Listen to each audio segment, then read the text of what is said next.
Well, Dana, as you said last episode, another season in the books. Give us the evaluation. How do you think you went this year? Awesome. I mean, I said this before, and I'll say it again. I could do this every Tuesday forever. I love it. Sean and Mick do too. And obviously you guys do too. We have more here than we do for FS1 fights, for Christ's sakes. The fights are incredible. They're all good. Everybody comes to win. You know, the matchups are incredible. It's a great show. I love it. I do want to ask you about Sean and Mick. How much do they actually love it? I mean, you're giving them a lot of contracts, a lot of fights to make. They I mean, love it. Is there I don't know if they love that, but they love the fights. But it's hard to, you know. But when you bring in a lot of new young blood, it's great. There's nothing wrong with it. There's some guys, you know, that have been under contract with us for a while. There's guys that, you know, when you got to pull the trigger and make some cuts, you don't do it. But when you start bringing in young, fresh talent, you know, these guys are 10-0, 8-0, 26 to 28 years old. This is good stuff. Yeah, you always say I could do this every week, and I think we all feel that way too. So, but how often can you do this? What do you see as the future of the show? Well, just so you know too, right after this is over, we do the Brazilian Tough till Saturday. Then this building goes away. That's the end of the Tough building. So we bought the building next door to us over at the facility, which is like 130-something thousand square feet now, to add on to what we already have. And we're building a state-of-the-art facility for fights. So there's going to be a new Tough, new Contenders gym. Next season we'll be in the new gym, and it's going to be awesome. But, you know, there's a lot of history in this building, and, you know, it's, you know, very nostalgic place. So it's going to be a little weird leaving this place. It's like we're starting everything over fresh again. The new offices, new Tough gym, and I don't know if I answered your question. I don't remember what the hell you asked. Well, I was going to ask, I mean, how many episodes of this do you think you could do? Oh, yeah, the way that we're doing it now. You know, we just literally fished all the fish out of the pond, you know, for this season of the Contender Series. Now you got to let it build up over the next year, and we'll come back next summer. On the new gym, will you take all the artifacts and stuff like that? All this is going, yeah. Everything goes. Yeah.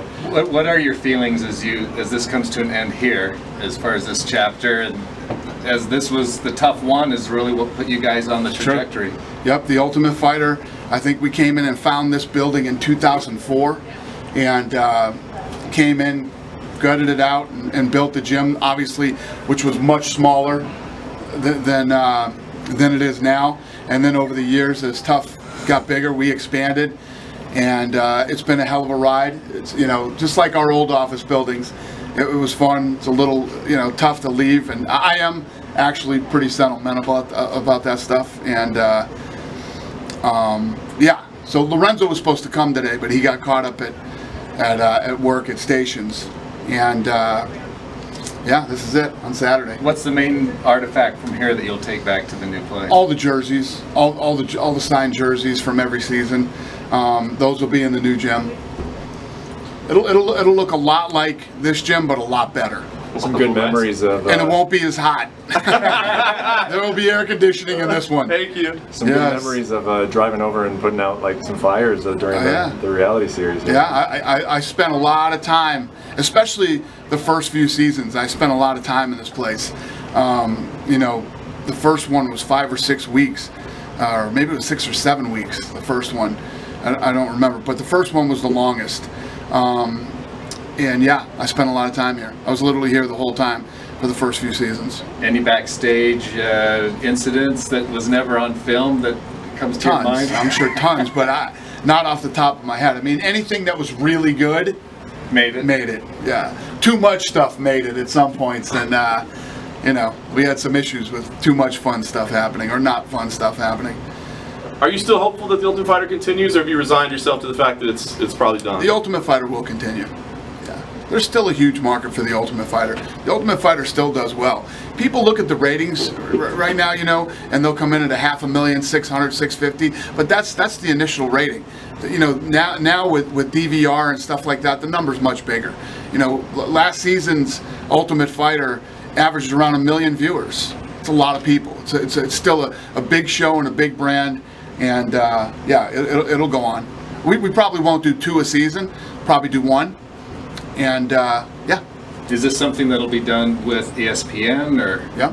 Okay. Yeah, you can do it with ESPN and, you know, ESPN Plus, the Contender, looking for a fight.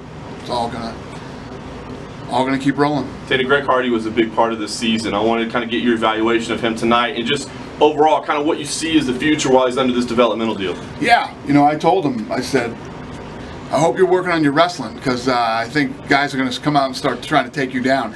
I don't see how much longer guys will come out and try to strike with him. He claims he's working on his wrestling and his ground game every day, all day. So, yeah, we're going to continue to build this guy, continue to get him fights and see what he does. How do you make a determination that he's UFC ready? I mean, he's out there just destroying people. Like, what is it you're looking for to go, okay, now he's ready? Well, it's the level of competition, you know. The guy's 1-0, and he just fought a guy who was 3-0. And if you watch the feature going into that, we got to figure something out next season where you guys can watch the features like we do. They're incredible. They tell the story of who these guys are, and there's some really good stories this season. So we'll figure that out so you guys can actually watch the features. But yeah, this guy was like, I definitely hit harder than he does. You know, I've been hit by big, strong guys. I've been this, I've been that. But and when a guy has that mentality going into a fight, it's a good thing. But you saw what happened. 17 seconds, he finished him.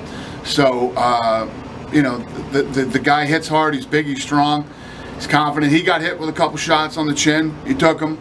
And it's all going to be about that ground game when that happens to him. Have you guys received negative feedback on Greg? The 2 times he's fought, you know, we get a lot of social media and stuff that it's like, why are you even covering this guy? Like, it's disgusting. We don't even want you talking about him. Have you guys dealt with that? And what do you think? I mean, are you concerned with that from the future? No, we've had zero. We've had zero. You know, there's always going to be those people out there that do that. The guy has changed his life around. This is his second chance. He's been excellent to deal with. Everybody who's come in contact with him since he's been with us has said nothing but good things about him. The guy made a mistake. You know, you're always going to have the freaks that have nothing better to do and want to run around and say, you know, this and that, or somebody has a cause. What the guy did was horrible. He has a second chance here. He turned his life around. Not only did he, you know, he got off drugs, got off alcohol, hit rock bottom, and then built himself back up. What do they want the guy to do? He should never work again. He should never do anything again. Life doesn't work that way. Last thing I wanted to ask about, Dana, we didn't really get talking about this with Nick Newell. He was another big story this season. I wanted to get your evaluation, Nick, and kind of what you see, because he said afterwards, I'm not giving this dream up. I mean, could he make his way back to the Contender Series at some point? What did you think of his performance, and what do you think of his future? I respect that kid very much. Obviously, that's why I gave him an opportunity. You know, I just always believed that the UFC was a tough place for Nick. You know, this is a tough place with 2 arms and 2 legs, and this is the real deal. I put him in the Contender Series to see if he could make it to the UFC. He didn't make it. Dana, GSP said earlier this week that he wants to come back possibly this year. Are you guys talking to him at all? Who did? GSP. Oh, yeah. I had heard that he said something like that. That's good. No, we haven't talked, but sounds like we will. Maybe now you will. Yeah. Maybe MSG, Toronto, obviously. Toronto makes sense. Toronto wouldn't be bad.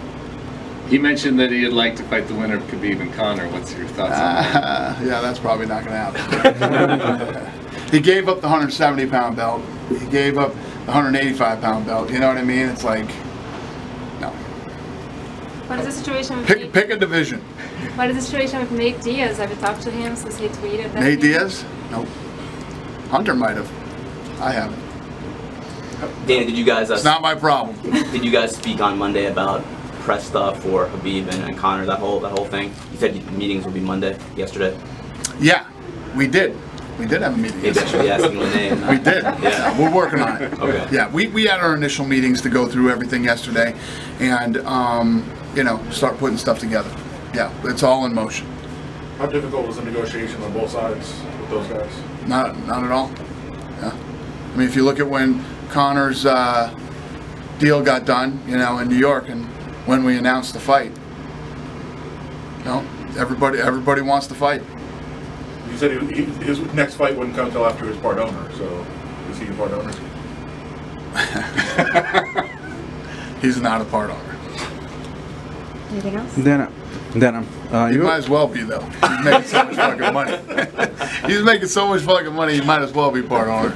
Then, UFC is going back to Brazil next month. Is it possible to see Mario Yamasaki there again? Or What's that? Mario Yamasaki? Mario? Mario the Yamasaki. referee. I don't know. You want to see him?